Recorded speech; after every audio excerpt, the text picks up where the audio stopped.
S ಈ ಸಾವು ನ್ಯಾಯ ವಿಶೇಷ ಕಾರ್ಯಕ್ರಮದಲ್ಲಿ ತಮಗೆಲ್ಲ ಸ್ವಾಗತ. ನಾನು ಶ್ರೀಕಾಂತ್ ಶೆಟ್ಟಿ. ಅಂದ ಹಾಗೆ ಕಳೆದ ಒಂದು ವಾರದಿಂದ ಬಹಳ ಪ್ರಮುಖವಾಗಿ ಕಳೆದ ಬುಧವಾರದಿಂದ ಸುದ್ದಿಯಲ್ಲಿರುವಂತಹ ಪ್ರಮುಖ ವಿಷಯ ಯಾವುದು ಕೇಳಿದ್ರೆ ಕರಾವಳಿ ಭಾಗದಲ್ಲಿ ಬೈಂದೂರಿನಲ್ಲಿ ನಡೆದಂಥ ಅಕ್ಷತಾ ಕೊಲೆ ಪ್ರಕರಣ. ಅಕ್ಷತಾ ಕೊಲೆ ಅಥವಾ ಅತ್ಯಾಚಾರ ನಾವು ಅದನ್ನು ಹೇಗೆ ಬೇಕಾದರೂ ವ್ಯಾಖ್ಯಾನಿಸಬಹುದು. ಯಾಕಂದರೆ ಯಾವುದೇ ರೀತಿಯಾದಂಥ ಒಂದು ಮಾಹಿತಿಯನ್ನು ಕೊಡೋದಕ್ಕೆ ಇಲಾಖೆ ಇಷ್ಟವರೆಗೆ ಮುಂದಾಗಿಲ್ಲ. ಒಂದು ಅಸಹಜ ಸಾವು ಅನ್ನುವಂಥ ಕೇಸನ್ನು ದಾಖಲಿಸಿಕೊಂಡಿದ್ದು ಬಿಟ್ಟರೆ ಇದರ ಬಗ್ಗೆ ಯಾವುದೇ ಒಂದು ತಾರ್ಕಿಕವಾದಂಥ ಅಂತ್ಯವನ್ನು ಇವತ್ತಿನವರೆಗೆ ಕಂಡುಕೊಳ್ಳಲಿಕ್ಕೆ ಆಗಲಿಲ್ಲ ಅನ್ನುವಂಥದ್ದು. ಇದರ ಬಗ್ಗೆ ಒಂದಷ್ಟು ವಿದ್ಯಾರ್ಥಿ ಸಂಘಟನೆಗಳು ಇವತ್ತು ಮತ್ತು ನಿನ್ನೆಯಿಂದ ಪ್ರತಿಭಟನೆಯನ್ನು ಮಾಡ್ತಾ ಇವೆ. ಅದರ ಒಂದಷ್ಟು ವಿಜುವಲ್ಸ್ಗಳು ತಮ್ಮ ಮುಂದೆ ಬರ್ತಾ ಇದೆ. ಬಹಳ ಪ್ರಮುಖವಾಗಿ ಬೈಂದೂರು ಇರ್ಬೋದು, ಕುಂದಾಪುರ ಇರ್ಬೋದು, ಜಿಲ್ಲೆಯ ವಿವಿಧ ಮೂಲೆಗಳಲ್ಲಿ ವಿದ್ಯಾರ್ಥಿ ಸಂಘಟನೆಗಳು ಪ್ರತಿಭಟನೆಯನ್ನು ಮಾಡ್ತಾ ಇವೆ. ಬೈಂದೂರು ಪದವಿ ಪೂರ್ವ ಕಾಲೇಜಿನ ವಿದ್ಯಾರ್ಥಿನಿಯಾಗಿರ್ತಕ್ಕಂಥ ಅಕ್ಷತಾ ದೇವಾಡಿಗ ಕಳೆದ ಬುಧವಾರ ಸಂಜೆ 6:30 ಹೊತ್ತಿಗೆ ತನ್ನ ಮನೆಗೆ ಹೋಗತಕ್ಕಂಥ ದಾರಿಯಲ್ಲಿ ಕಾಡು ದಾರಿಯಲ್ಲಿ ಶವವಾಗಿ ಪತ್ತೆಯಾಗಿರ್ತಕ್ಕಂಥ ಪ್ರಕರಣ. ಬರೋಬ್ಬರಿ ಈ 1 ವರ್ಷಕ್ಕಿಂತ ಹಿಂದೆ ಜುಲೈಯಲ್ಲಿ ರತ್ನಾ ಕೊಠಾರಿ ಅನ್ನುವಂಥ ಹೆಣ್ಣು ಮಗಳು ಕೂಡ ಇದೇ ರೀತಿ ಬೈಂದೂರು ಸಮೀಪದ ತೊದ್ದಳ್ಳಿ ಗ್ರಾಮದ ಕಾಡಿನ ಮಧ್ಯೆ ಜುಲೈ 12ರಂದು ಪತ್ತೆಯಾಗಿದ್ಲು ಶವವಾಗಿ. ಇದರ ಪ್ರಕರಣ ಇವತ್ತಿನವರೆಗೆ ಪೊಲೀಸರು ಇತ್ಯರ್ಥ ಪಡಿಸೋದರಲ್ಲಿ ವಿಫಲರಾಗಿದ್ದಾರೆ ಅನ್ನೋದನ್ನು ಇವತ್ತಿನಲ್ಲಿ ನಾನು ಹೇಳಬೇಕಾಗತ್ತೆ. ಯಾಕಂದರೆ ರತ್ನಾ ಕೊಠಾರಿ ಇರ್ಬೋದು, ವಂಶಿ ಇರ್ಬೋದು, ಹೆಬ್ರಿ ಸಮೀಪದ ಸುಚೇತಾ ಇರ್ಬೋದು, ಬೆಳ್ತಂಗಡಿಯ ಸೌಜನ್ಯ ಇರ್ಬೋದು, ಹೀಗೆ ಕರಾವಳಿಯ ಕಡಲ ತಡಿಯಲ್ಲಿ ಸಾಲು ಸಾಲು ವಿದ್ಯಾರ್ಥಿನಿಯರ ಹೆಣಗಳು ಪತ್ತೆ ಆಗ್ತಾ ಇವೆ. ಆದರೆ ಎಲ್ಲೋ ಒಂದು ಕಡೆಯಲ್ಲಿ ಗೃಹ ಇಲಾಖೆ ಇದನ್ನು ಅಷ್ಟೊಂದು ಗಂಭೀರವಾಗಿ ಪರಿಗಣಿಸ್ತಾ ಇಲ್ಲ ಅನ್ನೋದನ್ನು ನಾವು ಗಮನಿಸಬೇಕಾಗತ್ತೆ. ಎಲ್ಲೋ ಒಂದು ಕಡೆಯಲ್ಲಿ ಘಟನೆ ನಡೆದಂಥ ಮರುದಿನವೇ ಪ್ರತಿಭಟನೆಗೆ ಇಳಿದಿರುವಂಥದ್ದು ಎಷ್ಟು ಸರಿ ಅನ್ನೋದರ ಬಗ್ಗೆ ಕೂಡ ಒಂದಷ್ಟು ಚರ್ಚೆಗಳು ನಡೀತಾ ಇವೆ. ಎಲ್ಲೊಂದು ಕಡೆಯಲ್ಲಿ ಇಂಥ ಒಂದು ಘಟನೆಗಳು ನಡೆದಾಗ ಮಾನವೀಯ ಮೌಲ್ಯವನ್ನು ಬದಿಗಿಟ್ಟು ಅಲ್ಲೂ ಕೂಡ ರಾಜಕೀಯ ಮಾಡುವಂಥ ಪ್ರಯತ್ನಗಳು ನಡೀತಾ ಇದೆಯಾ ಅನ್ನೋದರ ಬಗ್ಗೆ ಕೂಡ ಚರ್ಚೆ ನಡೀತಾ ಇದೆ. ಒಟ್ಟಿನಲ್ಲಿ ಇದರ ಬಗ್ಗೆ ವಿದ್ಯಾರ್ಥಿಗಳು ಕೂಡ ಒಂದಷ್ಟು ತಮ್ಮ ಅನಿಸಿಕೆಗಳನ್ನು ವ್ಯಕ್ತಪಡಿಸಿದ್ದಾರೆ. ಅದನ್ನು ನೋಡ್ಕೊಂಡು ಬರೋಣ. ಅಕ್ಷತಾ ದೇವಾಡಿಗರನ್ನು ಒಬ್ಬ ಪ್ರತಿಭಾನ್ವಿತ ಹೆಣ್ಣುಮಗಳ ಮೇಲೆ ಹತ್ಯೆ ಆಗಿದೆ. ಈ ಹತ್ಯೆಯನ್ನು ಇವತ್ತು ಕಂಡಿದ್ದೇ ಹೋದರೆ ಬಹುಶಃ ನಾಳೆ ನಮ್ಮ ಮನೆ ಹೆಣ್ಮಕ್ಳಿಗೂ ಕೂಡ ಆಗ್ಬಹುದು. ಇದನ್ನು ಅಖಿಲ ಭಾರತೀಯ ವಿದ್ಯಾರ್ಥಿ ಪರಿಷತ್ ಗೌರವ ಕಾಣಿಸುತ್ತೆ. ಇಂಥ ಬರಬಾರ್ದು. ನಮ್ಮ ಘನ ಸರ್ಕಾರ ಇನ್ನೂ ಕೂಡ ನಿದ್ರೆಯಲ್ಲಿದೆ ಅಂತ ಅಂದ್ಕೊಳ್ತೇನೆ. ಇವತ್ತಾದ್ರೂ ಎಚ್ಚೆತ್ತುಕೊಳ್ಳಿ. ಬಹುಶಃ ನಾಳೆ ನಿಮ್ಮ ಮನೆ ಹೆಣ್ಮಕ್ಳಿಗೆ ಇಂಥದ್ದೇ ಒಂದು ಸಮಸ್ಯೆ ಆಗದೇ ಇರೋ ಕಾಪಾಡ್ಕೊಳ್ಳಿ. ನಮಗೆ ನೀವು ಕೊಡುವ ಯಾವುದೇ ಭಾಗ್ಯಗಳು ಬೇಡ, ನಮ್ಮ ಮನೆ ಭಾಗ್ಯಲಕ್ಷ್ಮಿಯನ್ನು ಉಳಿಸ್ಕೊಡಿ ಅಂತ ನಾವು ಕೇಳ್ಕೊಳ್ತೇವೆ. 12,000 ಪ್ರಕರಣಗಳು ದಾಖಲಾಗಿದೆ. ಅದಕ್ಕೆ ಇನ್ನೂ ಕೂಡ ಉತ್ತರ ಸಿಕ್ಕಿಲ್ಲ. ಆ ಪ್ರಕರಣಗಳಿಗೆ ನೀವು ಉತ್ತರ ಕೊಡಿ. ಕಾನೂನನ್ನು ಇನ್ನಷ್ಟು ಕಠಿಣಗೊಳಿಸಬೇಕಾಗಿದೆ. ಒಂದೊಮ್ಮೆ ಕಾನೂನನ್ನು ಕಠಿಣಗೊಳಿಸದೇ ಹೋದ್ರೆ ನಾಳೆ ಇಂತಹ ಸರಣಿ ಹತ್ಯೆಗಳು ನಡೀತಾನೆ ಹೋಗುತ್ತೆ. ಹೇಳ್ತಾರೆ ಅತ್ಯಾಚಾರ ಪ್ರಕರಣಗಳ ಬಗ್ಗೆ ಪ್ರಶ್ನೆ ಮಾಡಿದ್ರೆ ಅದು ಬಿಟ್ಟು ಬೇರೆ ಯಾವುದೇ ಕೇಸ್ಗಳು ವಿಷಯಗಳು ನಿಮ್ಗೆ ಇಲ್ವಾ ಅಂತ ಬಗ್ಗೆ ಹೆಚ್ಚಿನ ಮಾಹಿತಿಯನ್ನು ಕೊಡ್ತಾರೆ ಬೈಂದೂರಿನಿಂದ ನಮ್ಮ ಪ್ರತಿನಿಧಿಯಾಗಿರ್ತಕ್ಕಂಥ ಮಹೇಶ್ ಗಾಣಿಗ ಅವರು. ಮಹೇಶ್ ಗಾಣಿಗ ನಮಸ್ತೆ. ನಮಸ್ತೆ ಸರ್. ಮಹೇಶ್ ಗಾಣಿಗ, ಇವತ್ತಿನ ಅಪ್ಡೇಟ್ಸ್ ಏನಿದೆ ಅಕ್ಷತಾ ಪ್ರಕರಣಕ್ಕೆ ಸಂಬಂಧಪಟ್ಟ ಹಾಗೆ? ಏನು ಇವತ್ತು ವಿದ್ಯಾರ್ಥಿಗಳ ಸಮೂಹ ಏನಿದೆ ಇವತ್ತು ಉಗ್ರವಾದಂತಹ ಪ್ರತಿಭಟನೆಯನ್ನು ನಡೆಸಿ ಪೊಲೀಸರಿಗೆ ಹಾಗೂ ರಾಜ್ಯ ಸರ್ಕಾರಕ್ಕೆ ಬಹಳಷ್ಟು ಒಂದು ಧಿಕ್ಕಾರವನ್ನು ಕೂಗುವುದರ ಮೂಲಕ ಒಂದು ಬೇಸರದ ಸಂಗತಿಯನ್ನು ಪೊಲೀಸ್ ಇಲಾಖೆಗೆ ಮೂಡಿಸಿದ್ದಾರೆ ಶ್ರೀಕಾಂತ್. ಅಲ್ಲ, ಪೊಲೀಸ್ ಇಲಾಖೆ ಎಲ್ಲೋ ಒಂದು ಕಡೆಯಲ್ಲಿ ಇವತ್ತು ಅವರು ಕೂಡ ಮನುಷ್ಯರೇ ಅನ್ನೋದನ್ನ ನಾವು ತಿಳ್ಕೊಳ್ಬೇಕಾಗತ್ತೆ. 2 ದಿನದಲ್ಲಿ ಪತ್ತೆ ಮಾಡಿ ಹಿಡ್ಕೊಂಡು ಬನ್ನಿ ಅಂದ್ರೆ ಅವರು ಎಲ್ಲಿಂದ ಪಾಪ ಹಿಡ್ಕೊಂಡು ಬರೋದು? ಈಗ ಎಲ್ಲೋ ಒಂದು ಕಡೆಯಲ್ಲಿ ಇದನ್ನ ವಿದ್ಯಾರ್ಥಿಗಳನ್ನ ಈ ರೀತಿಯಾಗಿ ಇದರ ಹಿಂದೆ ಒಂದಷ್ಟು ರಾಜಕೀಯ ಕೈವಾಡ ಇದೆ ಅಂತ ಅನಿಸ್ತಾ ಇಲ್ವಾ ಮಹೇಶ್? ಹೌದು ಸರ್. ಏನಂತ ಹೇಳಿದ್ರೆ ಇವತ್ತು ಅಂತ ಹೇಳಿದ್ರೆ ನಿಷ್ಠಾವಂತ ಒಂದು ಅಧಿಕಾರಿಯಾದಂತ ಇವತ್ತು SP ಅಣ್ಣಾಮಲೈ ಅವರು ನಾವು ಈ 3 ದಿವಸದ ಒಳಗೆ ನಾವು ಈ ಒಂದು ತನಿಖೆಯನ್ನು ನಡೆಸ್ತೇವೆ ಅನ್ನುವಂತ ರೀತಿಯಲ್ಲಿ ಹೇಳ್ತಾ ಇದ್ರು ಸಹ ವಿದ್ಯಾರ್ಥಿಗಳು ಉಗ್ರವಾದಂತ ಪ್ರತಿಭಟನೆಗೆ ಇಳಿದು ಒಂದು ಬೇಸರದ ಸಂಗತಿಯಾಗಿದೆ ಸರ್. ಏನ್ ಹೇಳಿದ್ರು ಪೊಲೀಸರು? ಈಗ SP ಸಾಹೇಬ್ರು ಏನ್ ಹೇಳ್ತಾ ಇದ್ದಾರೆ? ಇವತ್ತು ಬಹಳ ಮಹತ್ತರವಾದ ಒಂದಷ್ಟು ಸುಳಿವುಗಳು ನಮಗೆ ಸಿಕ್ಕಿದೆ, ಆದಷ್ಟು ಬೇಗ ಆಗಂತುಕರನ್ನ ಬಂಧಿಸ್ತೇವೆ ಅನ್ನೋದನ್ನ ಅವ್ರು ಹೇಳಿದ್ರು ನಿನ್ನೆ. ಅದರ ಬಗ್ಗೆ ಏನಾದರೂ ಸೂಚನೆಗಳಿದೆಯಾ ಹೇಗೆ ಮಹೇಶ್?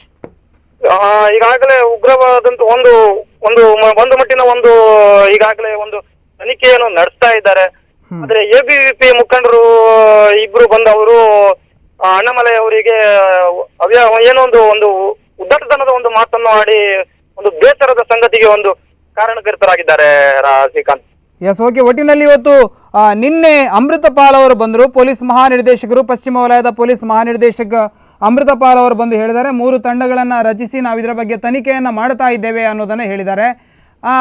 ರತ್ನಾ ಕೊಠಾರಿ ಅವರ ಪ್ರಕರಣ ಕೂಡ ಈ ಹಿಂದೆ ಇದೇ ರೀತಿ ಎಲ್ಲೋ ಒಂದು ಕಡೆಯಲ್ಲಿ ನೆನೆಗುದಿಗೆ ಬಿದ್ದಿದೆ ಅಥವಾ ಅದನ್ನು ಕೂಡ ಬದಿಗೆ ಸರಿಸಿ ಬಿಡಲಾಗಿದೆ. ಅದರ ಬಗ್ಗೆ ಯಾವುದೇ ತೀರ್ಪು ಬಂದಿಲ್ಲ. ಇದರ ಆಕ್ರೋಶ ಎಲ್ಲೋ ಒಂದು ಕಡೆಯಲ್ಲಿ ವಿದ್ಯಾರ್ಥಿಗಳನ್ನು ರುಚಿಗೆಬ್ಬಿಸಿದೆ ಅಂತ ಅನಿಸ್ತಾ ಇಲ್ವಾ ನಿಮಗೆ? ಆದ್ರೂ ಒಂದು ವಿಚಾರ ಅಂತ ಹೇಳಿದ್ರೆ ರತ್ನಾ ಕೊಠಾರಿಯ ಒಂದು ವಿಷಯದಲ್ಲಿ ಆ ಸಮಯದಲ್ಲಿ ಅಣ್ಣಾಮಲೈ ಅವರು ಉಡುಪಿ ಜಿಲ್ಲೆಯ SP ಆಗಿರಲಿಲ್ಲ. ಆದ್ರೆ ಒಂದು ನಿಷ್ಠಾವಂತ ಅಧಿಕಾರಿ ಈಗ SP ಆಗಿ ನಮ್ಮ ಈ ಒಂದು ಭಾಗದಲ್ಲಿ ಇದ್ದಾರೆ. ಈ ಘಟನೆ ಅವ್ರು ಇರುವಾಗಲೇ ನಡೆದಿದೆ ಅನ್ನುವಂಥದ್ದು ರೀತಿಯಲ್ಲಿ ಇದೆ. ಆದ್ರೆ ಅದನ್ನ ಒಂದು ಏನು ಪ್ರಕರಣ ಬೆಳಕಿಗೆ ತರ್ತಾರೆ ಅನ್ನುವಂಥದ್ದು ರೀತಿಯಲ್ಲಿ ಅವರಲ್ಲಿ ಕಂಡು ಬರ್ತಾ ಇದೆ. ಧನ್ಯವಾದಗಳು ಮಹೇಶ್, ಮಾಹಿತಿಗಾಗಿ ಧನ್ಯವಾದಗಳು. ಎಸ್ ವೀಕ್ಷಕರೇ, ನಾವು ಇದರ ಬಗ್ಗೆ ಚರ್ಚೆಯನ್ನು ಮಾಡಬೇಕು. ಬಹಳ ಪ್ರಮುಖವಾಗಿ ಮಹಿಳೆಯರು ಎಲ್ಲೋ ಒಂದು ಕಡೆಯಲ್ಲಿ ಆ ಅಭದ್ರತೆಯ ಸ್ಥಿತಿಯನ್ನ ಕರಾವಳಿ ಭಾಗದಲ್ಲಿ ಎದುರಿಸ್ತಾ ಇದ್ದಾರಾ, ಅಥವಾ ಮಹಿಳೆಯರ ರಕ್ಷಣೆಯ ಬಗ್ಗೆ ಅವರು ಯಾವ ರೀತಿಯಾದಂತಹ ಕ್ರಮವನ್ನು ಕೈಗೊಳ್ಳಬಹುದು, ಇಲ್ಲಿ ಸರ್ಕಾರದ ಜವಾಬ್ದಾರಿಯನ್ನು, ಸಮಾಜದ ಜವಾಬ್ದಾರಿಯನ್ನು, ಎಲ್ಲ ವಿಚಾರವಾಗಿ ನಾವು ಚರ್ಚೆಯನ್ನು ಮಾಡಬೇಕು. ಮೂವರು ವಿಶೇಷ ಅತಿಥಿಗಳು ನನ್ನೊಂದಿಗಿದ್ದಾರೆ. ಮೊದಲನೇದಾಗಿ ನಮ್ಮೊಂದಿಗೆ ಜ್ಯೋತಿ ಹೆಬ್ಬಾರ್ ಅವರಿದ್ದಾರೆ, ಅವರನ್ನ ಕಾರ್ಯಕ್ರಮಕ್ಕೆ ಬರಮಾಡಿಕೊಳ್ತಾ ಇದ್ದೇನೆ. ಮೇಡಮ್ ನಮಸ್ತೆ. ಅದೇ ರೀತಿಯಾಗಿ ನಮ್ಮೊಂದಿಗೆ ವೀಣಾ ಶೆಟ್ಟಿ ಅವರು ಕೂಡ ಇದ್ದಾರೆ, ಅವರನ್ನ ಕೂಡ ಕಾರ್ಯಕ್ರಮಕ್ಕೆ ಬರಮಾಡಿಕೊಳ್ತಾ ಇದ್ದೇನೆ. ನಮ್ಮ ಮಲ್ಲಿಕಾ ಶೆಟ್ಟಿ ಅವರು, ತಮಗೂ ಕೂಡ ಕಾರ್ಯಕ್ರಮಕ್ಕೆ ಸ್ವಾಗತವನ್ನ ಕೋರ್ತಾ ಇದ್ದೇನೆ. ಜ್ಯೋತಿ ಹೆಬ್ಬಾರ್ ಅವರಲ್ಲಿ ಮೊದಲೇ ಪ್ರಶ್ನೆಯನ್ನು ನಾನು ಕೇಳ್ತಾ ಇರುವಂತದ್ದು, ಸರ್ಕಾರದ ಮೇಲೆ ಏಕಾಏಕಿ ಅಥವಾ ಇಲಾಖೆಯ ಮೇಲೆ ಏಕಾಏಕಿ ಒತ್ತಡವನ್ನು ಹೇರುವಂತದ್ದು ಎಲ್ಲೋ ಒಂದು ಕಡೆಯಲ್ಲಿ ಸರಿಯಾದ ರೀತಿಯ ತನಿಖೆಗೆ ಅಡೆತಡೆಯನ್ನು ಉಂಟು ಮಾಡುತ್ತದೆ, ಪೊಲೀಸ್ ಇಲಾಖೆಯ ಮೇಲೆ ಒತ್ತಡವನ್ನು ತರುತ್ತದೆ. ಯಾರೋ ಒಬ್ಬನನ್ನು ಹಿಡ್ಕೊಂಡು ಬಂದು ಇವನೇ ಅತ್ಯಾಚಾರಿ ಅಥವಾ ಕೊಲೆಗುಡುಕ ಅಂತ ತೋರಿಸಿ ಜನರನ್ನ ತಣ್ಣಗೆ ಮಾಡುವಂತಹ ಪ್ರಯತ್ನಗಳು ಹಲವಾರು ಬಾರಿ ನಡೆದಿವೆ. ಹಾಗಾಗಿ ನಮ್ಮಲ್ಲೂ ಕೂಡ ಒಂದಷ್ಟು ಸಾಮಾಜಿಕ ಪ್ರಜ್ಞೆ ಇರಬೇಕು ಅಂತ ಅನಿಸ್ತಾ ಇಲ್ಲ ನಿಮಗೆ? ಖಂಡಿತವಾಗಿಯೂ ನೋಡಿ, ಭಾರತದಲ್ಲಿ ಯತ್ರ ನಾರಿ ಪೂಜ್ಯಂತೆ ತತ್ರ ರಮಯಂತೆ ದೇವತಃ, ಎಲ್ಲಿ ನಾರಿಯರು ಪೂಜಿಸಲ್ಪಡುತ್ತಾರೋ ಅಲ್ಲಿ ದೇವತೆಗಳು ಇರ್ತಾರೆ ಅನ್ನುವಂತಹ ಸಂಸ್ಕೃತಿಯಲ್ಲಿ ಹುಟ್ಟಿ ಬೆಳೆದವರು ನಾವು. ಆದ್ರೆ ಇವತ್ತಿನ ವಿದ್ಯಾರ್ಥಿಗಳ ಆಕ್ರೋಶಕ್ಕೆ ಕಾರಣ ಏನು ಅಂತ ಫಸ್ಟ್ ನಾವು ಹುಡುಕ್ಬೇಕು. ಯಾಕೆಂದ್ರೆ ಇವತ್ತಿನವರೆಗೆ ಎಷ್ಟು ಕೊಲೆ ಕೇಸನ್ನ ನೀವು ಹೇಳಿದ್ರಲ್ಲ, ವಂಶಿ ಇರ್ಬೋದು, ಆರುಷಿ ಇರ್ಬೋದು, ಸೌಮ್ಯ ಭಟ್ ಇರ್ಬೋದು, ಎಲ್ಲಾ ಪ್ರಕರಣಗಳಲ್ಲಿಯೂ ಕೂಡ ಇವತ್ತಿನವರೆಗೆ ಏನು ನ್ಯಾಯ ಸಿಕ್ಕಿದೆ, ಈ ಹತಾಶ ಮನೋಭಾವನೆಯನ್ನ ಇವತ್ತು ನಾವು ಅಕ್ಷತಾ ದೇವಾಡಿಗನ ಕೊಲೆಯ ಪ್ರಕರಣದಲ್ಲಿ ನಾವು ನೋಡ್ತಾ ಇದ್ದೇವೆ. ಯಾಕೆ ಇಷ್ಟು ತೀವ್ರತರವಾಗಿ ಈ ಪ್ರತಿಭಟನೆ ಪ್ರಾರಂಭವಾಗಿದೆ ಅಂದ್ರೆ, ಕೇವಲ ಅವರಿನ್ನು ರತ್ನ ಕೊಠಾರಿ ಸಾವನ್ನ ಇನ್ನೂ ಕೂಡ ಜನ ಹೊರಗಡೆ ಬರಲಿಲ್ಲ, ಇನ್ನೂ ಅದೇ ಬಿಸಿಯಲ್ಲೇ ಇದ್ದಾರೆ. ಆ ಗುಂಗಿನಲ್ಲಿ ಇರುವಾಗ ಪುನಃ ಅದೇ ತರದ ರೀತಿಯಲ್ಲಿ ಕೊಲೆ ನಡೀತಾ ಇದೆ ಅಂದ್ರೆ ಅರ್ಥ. ಹಾಗಾದ್ರೆ ಏನಾಗ್ತಾ ಇದೆ ಕುಂದಾಪುರ ಪರಿಸರದಲ್ಲಿ, ಬೈಂದೂರು ಪರಿಸರದಲ್ಲಿ ಏನಾಗ್ತಾ ಇದೆ? ವಿದ್ಯಾರ್ಥಿಗಳಲ್ಲಿ ಖಂಡಿತವಾಗಿಯೂ ಅಭದ್ರತೆ ಮನೆ ಮಾಡ್ಕೊಳ್ಳಲೇಬೇಕಾದಂತಹ ಪರಿಸ್ಥಿತಿ ಇವತ್ತು ನಿರ್ಮಾಣ ಆಗಿದೆ. ಈ 11 ತಿಂಗಳಲ್ಲಿ ಅವರು ರತ್ನ ಕೊಠಾರಿಯ ಕೇಸನ್ನ ಏನಾದ್ರೂ ಪ್ರಗತಿಪರವಾಗಿ ನಡೆಸಿದ್ದಿದ್ರೆ ಇವತ್ತು ಈ ಪರಿಸ್ಥಿತಿ ಪೊಲೀಸ್ ಡಿಪಾರ್ಟ್ಮೆಂಟಿಗೂ ಬರ್ತಿರ್ಲಿಲ್ಲ, ಸರ್ಕಾರಕ್ಕೂ ಬರ್ತಿರ್ಲಿಲ್ಲ, ವಿದ್ಯಾರ್ಥಿಗಳಿಗೂ ಬರ್ತಿರ್ಲಿಲ್ಲ. ಕೇವಲ ವಿದ್ಯಾರ್ಥಿಗಳ ಈ ಪ್ರತಿಭಟನೆ ಖಂಡಿತ ಅಲ್ಲ, ಇದರ ಹಿಂದೆ ರಾಜಕೀಯಗಳು ಇರಬಹುದು, ಇಲ್ಲ ಅಂತ ಹೇಳ್ತಾ ಇಲ್ಲ. ಆದ್ರೆ ಹೆತ್ತವರಲ್ಲಿ ಕೂಡ ಅದಕ್ಕಿಂತ ಜಾಸ್ತಿ ಆತಂಕ ಮನೆ ಮಾಡಿರ್ತದೆ ಅನ್ನುವುದನ್ನ ನಾವು ಖಂಡಿತವಾಗಿಯೂ ಗಮನಿಸಬೇಕು. ಹಾಗೆ ಇಲ್ಲಿ ಸಾಮಾಜಿಕವಾಗಿ ಅಂದ್ರೆ ಹೆತ್ತವರ ಜವಾಬ್ದಾರಿ ಕೂಡ ಬರ್ತದೆ. ವಿದ್ಯಾರ್ಥಿಗಳು ಈಗ ಮೊದಲಿನ ಹಾಗಿಲ್ಲ, ಯಾಕೆಂದ್ರೆ ಬಿಕಾಸ್ ಆಫ್ ದ ಮೀಡಿಯಾ ನಮಗಿಂತ ಜಾಸ್ತಿ ನಮ್ಮ ಮಕ್ಕಳು ತಿಳ್ಕೊಂಡಿದ್ದಾರೆ.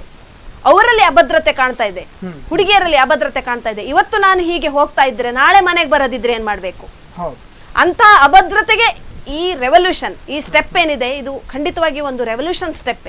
ಎಸ್ ಎಸ್ ವೀಣಾ ಶೆಟ್ರೆ, ನಿಮ್ಮಲ್ಲಿ ಕೇಳಬೇಕು, ಬಹಳ ಪ್ರಮುಖವಾಗಿ ಈ ರೀತಿಯ ಪ್ರಕರಣಗಳು ಕಳೆದ ಕೆಲವು ಬಾರಿಯಿಂದ ನಡೀತಾ ಇರುವಂತಹ ಪ್ರಕರಣಗಳು, ಅದು ಸೌಜನ್ಯ ಇರ್ಬೋದು, ರತ್ನ ಕೊಠಾರಿ ಇರ್ಬೋದು, ಎಲ್ಲಾ ಪ್ರಕರಣಗಳು ಕೂಡ ಮಳೆಗಾಲದಲ್ಲಿ ವಿಶೇಷವಾಗಿ ನಡೀತಾ ಇವೆ.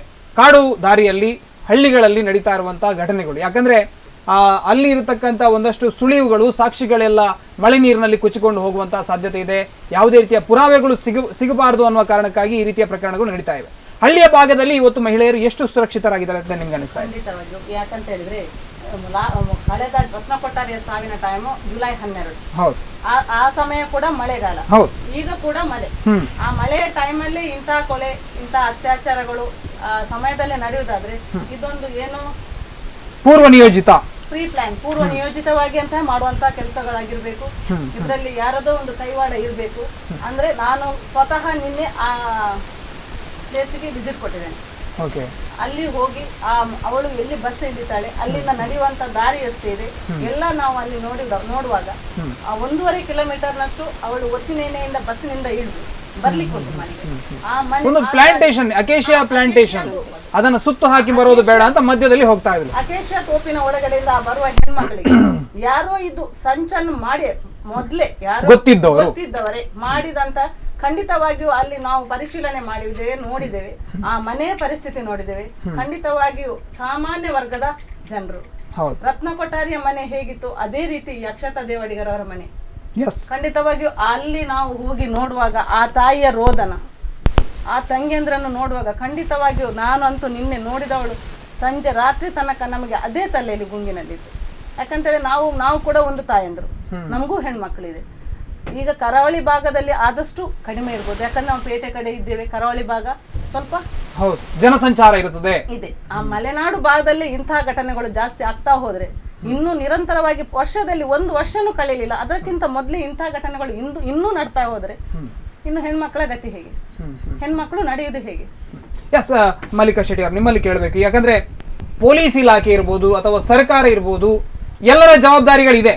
ಅದಕ್ಕೆ ಬೇಕಾದಂತಹ ಕಾನೂನುಗಳು ಸಮಯ ಸಂದರ್ಭ ಪ್ರಕಾರವಾಗಿ ಒಂದೊಂದು ಕಾನೂನುಗಳು ಬರ್ತಾ ಇವೆ. ಇತ್ತೀಚೆಗೆ ಬಂದಂತಹ ಅತ್ಯಾಚಾರ ತಡೆ ಮಸೂದೆ ಬಹಳ ಸ್ಟ್ರಾಂಗ್ ಆಗಿರತಕ್ಕಂಥ ಕಾನೂನು. ಆದ್ರೆ ಎಲ್ಲೋ ಒಂದು ಕಡೆಯಲ್ಲಿ ನಮ್ಮ ಪೊಲೀಸರು ಇದನ್ನ ಬಳಸ್ಕೊಳ್ಳೋದ್ರಲ್ಲಿ ವಿಫಲರಾಗ್ತಾ ಇದ್ದಾರೆ ಅಂತ ನಿಮ್ಗೆ ಅನಿಸ್ತಾ ಇಲ್ವಾ? ಖಂಡಿತವಾಗಿ. ಯಾಕಂದ್ರೆ ಮಹಿಳೆಯರಿಗೆ ಏನೇ ನಾವು ಮಾಡಿದ್ರು ಸಹ ಅದಕ್ಕೊಂದು ಹಿಂದಿನಿಂದ ಈ ಅಕ್ಷತನ ಕೊಲೆ ನೋಡುವಾಗ ನನ್ನ ಮನಸ್ಸಿನಲ್ಲಿ ಅನಿಸ್ತದೆ ಏನಂದ್ರೆ ಇದು ಒಟ್ಟಾಗಿ ಮಾಡಿದ ಕೆಲಸ ಅಂತ.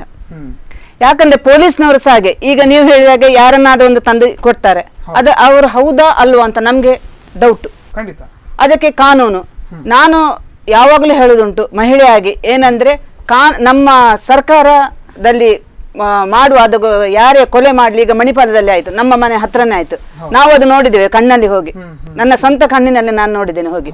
ಅವಾಗ ನಾವು ಎಣಿಸ್ತೇವೆ ಇಷ್ಟು ನಾವು ಉಡುಪಿ ಇಷ್ಟು ಒಂದು ಒಳ್ಳೆ ಪ್ಲೇಸ್ ಅಲ್ಲಿ ನಾವು ಮಣಿಪಾಲಲ್ಲಿ ಇದ್ದು ನಾವು ಆ ಶಾಲೆ ಕಾಲೇಜಿಗೆ ಹೋಗಿ ನಮ್ಮ ಮನೆಯ ಪಕ್ಕದಲ್ಲಿ ಆಗುವಾಗ ಎಷ್ಟು ಫೀಲಿಂಗ್ ಆಗಿದೆ. ಹಾಗಾದ್ರೆ ಪೊಲೀಸ್ ಅವರು ಏನು ಮಾಡ್ತಿದ್ದಾರೆ, ಕಣ್ಣು ಮುಚ್ಚಿಕೊಂಡಿದ್ದಾರಾ ಅಂತ ನನ್ನ ಕ್ವಶನ್. ಯಾಕಂದ್ರೆ ಅವರಿಗೆ ಸಾಧ್ಯ ಉಂಟು, ಪೊಲೀಸರಿಗೆ ಏನು ಕಷ್ಟ ಹೆಣ್ಣು ಮಗಳ ಹಿಂದೆ ಒಬ್ಬ ಪೊಲೀಸ್ನನ್ನ ಬಿಡೋದಕ್ಕೆ ಸಾಧ್ಯ ಇದೆ. ಒಂದೊಂದು ಹೆಣ್ಣು ಮಗಳ ಹಿಂದೆ ಹೇಳುದಲ್ಲ ನಾವು. ಈಗ ಇಂಥ ಪ್ರಕರಣಗಳು ಎಷ್ಟಾಗ್ತದೆ, ನೀವು ಯಾವುದನ್ನು ಅವರು ಫೈಂಡ್ ಔಟ್ ಮಾಡಿ ಕೊಟ್ಟಿದ್ದಾರೆ. ಈಗ ನಮ್ಮ ಮಣಿಪಾಲ ಆಗ್ಲಿ, ನಾವು ಕಾಲು ಬುಡದಲ್ಲಿ ಉಂಟು ನಮ್ಮ ಮಣಿಪಾಲ, ಹಾಗೆ ಶಿರುವ ಆಯ್ತು ವಂಶಿದ್ದು, ಎಕ್ಸಾಮಿಗೆ ಹೋಗುವಾಗ ಹೆಣ್ಣು, ಆ ತಾಯಂದಿರ ರೋದನ ಹೇಗಿರ್ಬೋದು. ಇವತ್ತು ಕೊಟ್ಟಿದ್ದಾರೆ ನೋಡಿ ಉದಯವಾಣಿಯಲ್ಲಿ, ಏನಂದ್ರೆ ನಮ್ಮ ಅಣ್ಣಾಮಲೈ ಬಹಳ ಒಂದು ನಿಷ್ಠಾವಂತ ಅಧಿಕಾರಿ, ನಾನು ಖಂಡಿತ 3 ದಿವಸದೊಳಗೆ ಕೊಡ್ತೇನಂತ, ಹುಡುಕಿ ಕೊಡ್ತೇನಂತ. ನಾವು ಇಷ್ಟೇ ಕೇಳುದು ಪೊಲೀಸರ ಹತ್ರ ಏನಂದ್ರೆ, ನಮ್ಗೆ ದಯವಿಟ್ಟು ಇದನ್ನೊಂದು ನೀವು ಪರಿಶೀಲನೆ ಮಾಡಿ ನಮ್ಗೆ ರಿಪೋರ್ಟ್ ಎಂತ ಅಂತ. ಕೆಲವರು ಹೇಳ್ತಾರೆ ಹಾವು ಕಚ್ಚಿ ಸತ್ತಿದ್ದಾಳಂತ, ಸುಮ್ಮನೆ ಅದು ಹಾವು ಹೇಗೆ ಕಚ್ಚಿ ಸತ್ತಿದ್ದು, ಅದೆಲ್ಲ ಸುಳ್ಳು. ನನ್ನ ಲೆಕ್ಕದಲ್ಲಿ ಅತ್ಯಾಚಾರವೇ. ಎಸ್ ಜ್ಯೋತಿ ಹೆಬ್ಬಾರ್ ಅವರು ಹೇಳಿದ್ರು, ಯಾಕಂದ್ರೆ ಪೊಲೀಸರು ಮನಸ್ಸು ಮಾಡಿದ್ರೆ ಇದನ್ನು ತಡೆಯೋದಿಕ್ಕೆ ಸಾಧ್ಯ ಇದೆ, ಪೊಲೀಸರಿಗೆ ಇಲಾಖೆ ಮನಸ್ಸು ಮಾಡಿದ್ರೆ ಇದನ್ನು ತಡೆಯೋದಿಕ್ಕೆ ಸಾಧ್ಯ ಇದೆ ಅಂತ ಅವರು ಹೇಳ್ತಾ ಇದ್ದಾರೆ. ನಿಮ್ಗೆ ಅನಿಸ್ತಾ ಇದೆಯಾ ಅದನ್ನು? ಖಂಡಿತವಾಗ್ಲು ಇಲಾಖೆ ಮನಸ್ಸು ಮಾಡಿದೆ. ಈಗ ಮಣಿಪಾಲದ ಅತ್ಯಾಚಾರದ ಪ್ರಕರಣದಲ್ಲಿ ಕೂಡ ನಾನು ನೋಡಿದ ಹಾಗೆ ಹಗಲು ರಾತ್ರಿ ಅವರು ಶ್ರಮ ಪಟ್ಟು 3 ಆರೋಪಿಗಳನ್ನಷ್ಟೇ ಅಲ್ಲ, ಆರೋಪಕ್ಕೆ ಸಂಬಂಧಿಸಿದಂತೆ ಬಹಳಷ್ಟು ಜನರನ್ನ ಹಿಡಿದಿದ್ದಾರೆ, ಎಲ್ಲರನ್ನು ಕೂಡ ಹಿಡಿದಿದ್ದಾರೆ. ಪೊಲೀಸ್ ಇಲಾಖೆ ಇವತ್ತಿಗೂ ಕೂಡ ಅತ್ಯಂತ ವ್ಯವಸ್ಥಿತವಾದ ಒಂದು ಒಳ್ಳೆ ನಮ್ಮ ದೇಶದ ಆಸ್ತಿ ಪೊಲೀಸರಂದ್ರೆ. ಯಾಕೆಂದ್ರೆ ನೋಡಿ, ಪೊಲೀಸ್ ಡಿಪಾರ್ಟ್ಮೆಂಟ್ ಅಲ್ಲಿ ಕೂಡ ಅವರಿಗೆ ಸಂಸಾರ ಇಲ್ವಾ, ಅವ್ರಿಗೆ ಮಕ್ಕಳಿಲ್ವಾ, ಅವ್ರಿಗೆ ಹೆಂಡತಿ ಇಲ್ವಾ, ಅವರಿಗೂ ಸಂಬಂಧಗಳಿದೆ, ಅವರು ಮನುಷ್ಯರು. ಇದರ ಹೊರತಾಗಿಯೂ ಅವರು ನಮ್ಗೆ ಇಷ್ಟು ಸೇವೆ ಕೊಡ್ತಾ ಇದ್ದಾರೆ ಅಂದ್ರೆ ನಾವು ಪೊಲೀಸರನ್ನು ಖಂಡಿತವಾಗಿ ನಾವು ಅವರನ್ನು ಬೆಂಬಲಿಸಲೇಬೇಕು. ಯಾಕೆಂದ್ರೆ ಒಂದು ಮನೆ ಇರಬಹುದು, ಅದರಲ್ಲಿ ಒಬ್ಬ ಯಜಮಾನ ಏನ್ ಮಾಡ್ಲಿಕ್ಕೆ ಆಗ್ತದೆ, ಉಳಿದವರೆಲ್ಲರ ಸಹಕಾರ ಇದ್ರೆ ಮಾತ್ರ ಆ ಮನೆ ವ್ಯವಸ್ಥಿತವಾಗಿ ನಡೀತದೆ. ಇವತ್ತಿನ ಪೊಲೀಸ್ ವ್ಯವಸ್ಥೆಯಲ್ಲಿ ನನಗೆ ಖಂಡಿತವಾಗಿಯೂ ವಿಶ್ವಾಸ ಇದೆ. ಅಣ್ಣಾಮಲೈಯವರಂತಹ ದಕ್ಷ ಅಧಿಕಾರಿಯ ನೇತೃತ್ವದಲ್ಲಿ ಖಂಡಿತವಾಗಿಯೂ ನಮಗೆ ಏನು ಸತ್ತಿದ್ದಾಳೆ ಆ ಹೆಣ್ಣು ಮಗಳಿಗೆ ಖಂಡಿತವಾಗಿಯೂ ಅಕ್ಷತಾನಿಗೆ ಅನ್ಯಾಯ ಆಗುದಿಲ್ಲ. ವಿದ್ಯಾರ್ಥಿಗಳು ಖಂಡಿತವಾಗಿಯೂ ಆತಂಕ ಪಡುವ ಅಗತ್ಯ ಇಲ್ಲ. ಅವರು ಇನ್ನೂ ಕೂಡ ಇದೇ ರೀತಿಯಾಗಿ ಕ್ರೋಧಗೊಂಡು ಇನ್ನೊಂದು ಏನಾದ್ರೂ ಒಂದಿಷ್ಟು ಪ್ರಕರಣಗಳನ್ನ ಮಾಡುವ ಅಗತ್ಯ ಕೂಡ ಇಲ್ಲ ಅನ್ನೋದು ನನ್ನ ಭಾವನೆ. ಒಂದು ಕಡೆಯಲ್ಲಿ ಕೂಲಿ ಮಾಡುವ ತಂದೆ, ಗೇರು ಬೀಜ ಫ್ಯಾಕ್ಟರಿಯಲ್ಲಿ ಹೋಗಿ ಬೀಜ ಸುಲಿಯುವಂತ ತಾಯಿ 93% ಬಂದಿದ್ದಾಳೆ SSLC ಯಲ್ಲಿ, 97%. ಅವಳಿಗೆ ಮುಂಬಯಿಯ ದೇವಾಡಿಗ ಸಂಘದವರು ಒಂದು ಲ್ಯಾಪ್ಟಾಪ್ ಅನ್ನು ಕೂಡ ಕೊಟ್ಟಿದ್ದಾರೆ. ಬಹಳ ಪ್ರಮುಖವಾಗಿ ಇಡೀ ಊರಿಗೆ ಹೆಸರನ್ನ ಸನ್ಮಾನ ಮಾಡಿದೆ. ಅಷ್ಟೊಂದು ದೊಡ್ಡ ಒಂದು ಆಸ್ತಿಯಾಗಿದ್ದಂಥ, ಊರಿಗೆ ಆಸ್ತಿಯಾಗಿದ್ದಂಥ ಹೆಣ್ಣು ಮಗಳು ಇದು ಊರಿನ ಒಳಗಡೆ ಎಲ್ಲೋ ನೋಡಿದವರು ಅಥವಾ ಪರಿಚಯಸ್ಥರಿಂದಲೇ ನಡೆದಿರಬಹುದು ಅನ್ನುವಂಥ ಒಂದು ಶಂಕೆ ಕೂಡ ಆ ಭಾಗದಲ್ಲಿ ವ್ಯಕ್ತ ಆಗ್ತಾ ಇದೆ. ಇನ್ನೊಂದು ಕಡೆಯಲ್ಲಿ ಹೆದ್ದಾರಿ ಭಾಗದ ಕಾಮಗಾರಿ ನಡೀತಾ ಇದೆ, ಅಲ್ಲಿ ಒಂದಷ್ಟು ವಲಸೆ ಕಾರ್ಮಿಕರಿದ್ದಾರೆ, ಅವರ ಮೇಲೆ ಕೂಡ ಒಂದು ನಿಗಾವನ್ನು ಇಟ್ಟಿದ್ದೇನೆ ಅಂತ ಪೊಲೀಸರು ಹೇಳ್ತಾ ಇದ್ದಾರೆ. ನಿಮ್ಗೆ ಅನಿಸ್ತಾ ಇದೆಯಾ ಹೊರಗಡೆಯಿಂದ ಬಂದಂತವರ ಕೆಲಸ ಆಗಿರ್ಬೋದಾ, ಹೇಗೆ ವಿನಾಶ್? ಇದು ನಾನು ಅಲ್ಲಿ ನಿನ್ನೆ ನಾವು ಅವರ ಮನೆಗೆ ಹೋಗಿ ಮಾತಾಡುವಾಗ ಅಲ್ಲಿದ್ದ ಕೆಲವು ಗಂಡಸರ ಹತ್ರ ನಾನೇ ಮಾತಾಡಿದೆ ಈ ವಿಷಯದಲ್ಲಿ. ನಿಮ್ಗೆ ಅನುಭವ ಏನಿದೆ ಇಲ್ಲಿ ಗೊತ್ತಾ, ನಿಮ್ಗೆ ಯಾರು ಇಲ್ಲಿ ಒಳಗೆ ಬರುವವರು ಇದ್ದಾರ ಅಂತ ಹೇಳಿ. ಆಗ ಅವರು ಹೇಳಿದ ಮಾತು ಇಷ್ಟೇ, ಅಲ್ಲಿ ಒಂದು ಪುಂಡು ಪೊಕರಿಗಳು ಸಂಜೆ ಹೊತ್ತಿಗೆ ನಿಲ್ತಾರೆ, Okay. ಒಂದು ಏನೋ ಒಂದು ಎಲ್ಲ ಮಜಾ ಮಾಡ್ತಾ ಇರ್ತಾರೆ ಮೇಡಮ್, ಅಲ್ಲಿ ಇರ್ತಾರೆ. ತುಂಬಾ ಸಲ ನಾವು ನೋಡಿದ್ದೇವೆ, ತುಂಬಾ ಸಲ ಆಕ್ಷನ್ ತಗೊಳ್ಳಿಕ್ಕೆ ಹೇಳಿದ್ದೇವೆ. ಆದ್ರೂ ಯಾರ ಗಮನಕ್ಕೂ ನಾವು ತುಂಬಾ ಜನರ ಗಮನಕ್ಕೆ ತಂದ್ರೂ ಕೂಡ ಯಾರು ಅದನ್ನು ಅಷ್ಟು ವ್ಯವಸ್ಥೆ ರೀತಿಯಲ್ಲಿ ಮಾಡ್ಲಿಲ್ಲ. ಹಾಗಾಗಿ ಅದು ಕೂಡ ಇರ್ಬೋದು. ಮತ್ತೊಂದು KEB ಲೈನ್ ಮ್ಯಾನ್ ಒಬ್ಬರ ಮೇಲೆ ಸ್ವಲ್ಪ ಡೌಟ್ ಬಂದಿದೆ ಅವರಿಗೆ. ಆ ಪರಿಸರದಲ್ಲಿ KEB ಲೈನ್ ಮ್ಯಾನ್ ಒಬ್ಬ ಬಂದು ಹೋಗಿದ್ದ, ಅಲ್ಲಿ ಇದ್ದ ಅಂತ ಹೇಳಿ ಅದು ಕೂಡ ಸ್ವಲ್ಪ ಮಾತುಕತೆ ಆಯ್ತು. ಮತ್ತೊಂದು ವಿಷಯ, ನಿಜವಾಗಿಯೂ ತಂದೆ ಕೂಲಿ ಮಾಡುವ, ತಾಯಿ ಬೀಜ ಸುಲಿಯುವವರು. ಆ ಮನೆಯಲ್ಲಿ ಆ ತಾಯಿ ರೋದನ ಮಾಡುವಾಗ ಹೇಳುವ ಮಾತು ಒಂದೇ, ಒಂದು ಲ್ಯಾಪ್ಟಾಪ್ ಇತ್ತು, ಆ ಲ್ಯಾಪ್ಟಾಪ್ ಅನ್ನು ಅವಳು ಮುಟ್ಲಿಲ್ಲ. ನಾನು ಆಪರೇಟ್ ಮಾಡ್ತೇನೆ, ಇನ್ನು ಮುಂದೆ ಆಪರೇಟ್ ಮಾಡ್ತೇನೆ, ತಂಗಿಯಂದ್ರಿಗೆ ಕಳಿಸ್ತೇನಮ್ಮ, ನೀನು ಹೆದರ್ಬೇಡ, ನಾನು ಸ್ಟೂಡೆಂಟ್ ಆಗಿ ಒಳ್ಳೆ ಒಳ್ಳೆ ಕೆಲಸದಲ್ಲಿ ಇದ್ದು ಮಕ್ಕಳು ತಂಗಿಯಂದ್ರಿಗೆ ಕಲಿಸ್ತೇನೆ ಅಂತ ಹೇಳುವ ಮಾತು ಆ ತಾಯಿ ಮತ್ತೆ ಮತ್ತೆ ಮಾತಾಡುವಾಗ ಹೇಳುವಾಗ ನಿಜವಾಗಿಯೂ ಅಲ್ಲಿ ನಾವು ಹೋದವರಿಗೆ ಅವಳ ಮೇಲೆ ಬಹಳ ಭರವಸೆಯನ್ನು ಇಟ್ಕೊಂಡಿದ್ರು. ಖಂಡಿತ ಆ ತಾಯಿ ತುಂಬಾ ಭರವಸೆ ಇಟ್ಟಿದ್ರು. ಮತ್ತೆ ಅಲ್ಲಿ ಅವರ ಮನೆಯ ಪರಿಸ್ಥಿತಿ ಕೂಡ ಅಷ್ಟು ಒಳ್ಳೆದಿಲ್ಲ, ಆ ದಾರಿ ಕೂಡ ಅಷ್ಟು ಒಳ್ಳೆಯ ದಾರಿಗಳಲ್ಲ. ಅಲ್ಲಿ ಅವರು ಹೇಳುದು, ನಾವು ಈಗ 40 ಮನೆಯ ಮಕ್ಕಳು ಅಲ್ಲಿ ಹೋಗ್ತಾ ಇದ್ದಾರೆ. ಅವರು ಹೇಳುದು ಅಷ್ಟೇ, ಮೇಡಮ್ 40 ಮನೆಯ ಮಕ್ಕಳು ಈಗಲೂ ಕಾಲೇಜಿಗೆ ಅಲ್ಲಿಂದ ಹೋಗ್ತೇವೆ, ನಮ್ಗೆ ಇನ್ನು ನಮ್ಮ ಮಕ್ಕಳ ಗತಿಯನ್ನು ನಾಳೆ ಈ ರೀತಿ ಆದ್ರೆ ಮಕ್ಕಳು ಏನ್ ಮಾಡುದು, ಇದೇ ಅವರ ಮಾತು. ಇನ್ನು ಮುಂದೆ ನಾವು ಹೇಗೆ ಹೋಗ್ಲಿ, ಇಂಥದ್ದು ಇನ್ನೊಂದು ಪ್ರಕರಣ ಆಗ್ಬೋದು. ಗ್ರಾಮೀಣ ಭಾಗದಲ್ಲಿ ಇಂಥ ಪ್ರಕರಣಗಳು ಹೆಚ್ಚಾಗಿ ವರದಿ ಆಗ್ತಾ ಇರುವಂತದ್ದು. ಅದು ವಂಶಿ ಪ್ರಕರಣ ಇರ್ಬೋದು, ಸೌಜನ್ಯಳ ಪ್ರಕರಣ ಇರ್ಬೋದು, ಎಲ್ಲ ಕಡೆಗಳಲ್ಲಿ ಗ್ರಾಮೀಣ ಭಾಗದಲ್ಲಿ, ಮಣಿಪಾಲವನ್ನ ಒಂದು ಪ್ರಕರಣ ಈ ಭಾಗದಲ್ಲಿ ಹೊರತುಪಡಿಸಿ ಹೆಚ್ಚಿನ ಪ್ರಕರಣಗಳು ಗ್ರಾಮೀಣ ಭಾಗದಲ್ಲಿ ನಡೆದಿವೆ.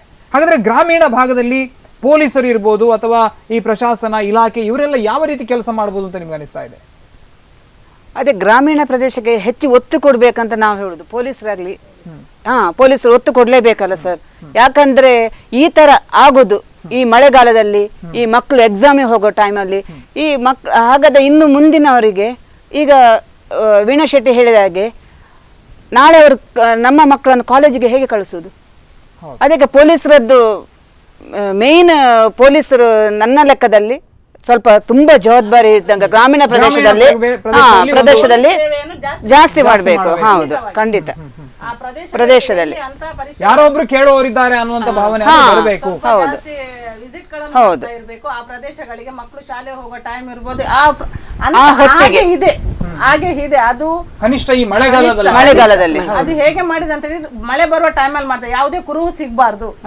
ಮಳೆ ಬಿದ್ದ ಮೇಲೆ ಕುರುಹು, ಮಳೆ ಶಬ್ದಕ್ಕೆ ಕೇಳೋದಿಲ್ಲ ಈ ರೀತಿಯಾದಂತಹ. ಮತ್ತೆ ಮಳೆಗಾಲದಲ್ಲಿ ಯಾರು ಅಷ್ಟೊಂದು ದೊಡ್ಡ ಮಟ್ಟದಲ್ಲಿ ಹಳ್ಳಿ ಭಾಗದಲ್ಲಿ ಓಡಾಡೋದು, 6 ಗಂಟೆಗೆ ಮನೆ ಒಳಗಡೆ ಆರೋಗ್ಯವಾಗಿ ಇದ್ದಂತ ಹುಡುಗಿ, ಅವಳ ಅಮ್ಮನೇ ಹೇಳ್ತಾರೆ, ಏನು ಅವಳಿಗೆ ಮೈ ಹುಷಾರಿಲ್ಲ, ಜ್ವರ ಬಂದಿದ ಕೇಳುವಾಗ ಏನೂ ಇಲ್ಲ, ಹುಷಾರಾಗಿ. ರತ್ನ ಕೊಠಾರಿ ಪ್ರಕರಣದಲ್ಲೂ ಇದೇ ಹೇಳಿದ್ರು, ಅವಳಿಗೆ ಆರೋಗ್ಯದಲ್ಲಿ ಸಮಸ್ಯೆ. ರತ್ನ ಕೊಠಾರಿಯ ಪ್ರಕರಣದಲ್ಲಿ ಶವ ಕೊಳೆತ ಸ್ಥಿತಿಯಲ್ಲಿತ್ತು, ಹಾಗಾಗಿ ನಮ್ಗೆ ಮೆಡಿಕಲ್ ರಿಪೋರ್ಟ್ ಸರಿಯಾಗಿ ಸಿಗಲಿಲ್ಲ. ಆ ಕಾರಣದಿಂದಾಗಿ ರತ್ನ ಕೊಠಾರಿಯ ಇದಕ್ಕೆ ಸಾಕ್ಷಿಗಳು ತುಂಬಾ ನಾಶ ಆಗಿದ್ರಿಂದ ಪೊಲೀಸರಿಗೆ ತುಂಬಾ ಕಷ್ಟ ಆಯ್ತು. ಬಿಟ್ರೆ ನನ್ನ ಲೆಕ್ಕದಲ್ಲಿ ಪೊಲೀಸ್ ವ್ಯವಸ್ಥೆ ಖಂಡಿತವಾಗಿಯೂ ಇವರನ್ನು ಹುಡುಕಿ ಕೊಡ್ತಾರೆ. ಯಾಕೆಂದ್ರೆ ಎಸ್ ಪಿ ಅವರು 3 ದಿನದಲ್ಲಿ ಹಿಡಿದು ಕೊಡ್ತೇನೆ ಅಂದ್ರೆ ಅರ್ಥ ಅದು ಅವರಿಗೆ ಅಷ್ಟು ಬಲವಾದ ಸಾಕ್ಷ್ಯ ಸಿಕ್ಕಿರ್ಲೇಬೇಕು. ಯಾಕೆ ಅದನ್ನ ಲೀಕ್ ಮಾಡ್ತಾ ಇಲ್ಲ ಅಂದ್ರೆ ಅವರಿಗೂ ಕೂಡ ಕೆಲವೇ ಅವರದ್ದೇ ಆದ ಗೌಪ್ಯಗಳನ್ನ ಕಾಪಾಡಬೇಕಾಗಿರ್ತದೆ, ಅವರು ಕೂಡ ಮೇಲ್ನವರಿಗೆ ಉತ್ತರವನ್ನ ಕೊಡಬೇಕಾಗಿರ್ತದೆ. ಮತ್ತೆ ಸಾಕ್ಷಿಗಳನ್ನ ನಾಶ ಮಾಡುವಂತಹ ಪ್ರಕ್ರಿಯೆ ಕೂಡ ಈಗ ಸುಲಭ ಅವರಿಗೆ. ಕೇಸನ್ನ ಅವರಿಗೆ ಕೂಡ ಖಂಡಿತವಾಗಿಯೂ ನ್ಯಾಯ ಕೊಡ್ಬೇಕಂತ ಅವರಿಗೆ ಖಂಡಿತವಾಗ್ಲೂ ಇದ್ದೇ ಇರ್ತದೆ. ಯಾಕೆಂದ್ರೆ ಇಷ್ಟು ಜನ ವಿದ್ಯಾರ್ಥಿಗಳ ರೋಷವನ್ನ ನೋಡುವಾಗ ಅವರು ಕೂಡ ಅದ್ರ ಬಗ್ಗೆ ಗಂಭೀರತೆಯನ್ನ ಅವರಿಗೆ ಕೂಡ ಅರ್ಥ ಆಗಿರ್ತದಲ್ಲ. ಖಂಡಿತ ಇದರ ಬಗ್ಗೆ ಚರ್ಚೆಯನ್ನು ಮಾಡೋಣ. ಬಹಳ ಪ್ರಮುಖವಾಗಿ ಅತ್ಯಾಚಾರ ತಡೆ ಕಾನೂನು ಬಂದ ನಂತರ ಕೂಡ ಎಲ್ಲೊಂದು ಕಡೆಯಲ್ಲಿ ಅತ್ಯಾಚಾರವನ್ನು ಅಥವಾ ಈ ರೀತಿಯ ಮಹಿಳೆಯರ ಮೇಲೆ ನಡೀತಾ ಇರತಕ್ಕಂಥ ದೌರ್ಜನ್ಯವನ್ನು ಕಡೆಗಣಿಸೋದು ಅಥವಾ ಕೊನೆಗೊಳಿಸೋದು ನಮ್ಮಿಂದ ಸಾಧ್ಯ ಆಗಲಿಲ್ಲ ಅನ್ನುವಂಥದ್ದು. ಇದರ ಬಗ್ಗೆ ಚರ್ಚೆಯನ್ನು ಮಾಡ್ತೇನೆ ಒಂದು ಪುಟ್ಟ ವಿರಾಮದ ಬಳಿಕ.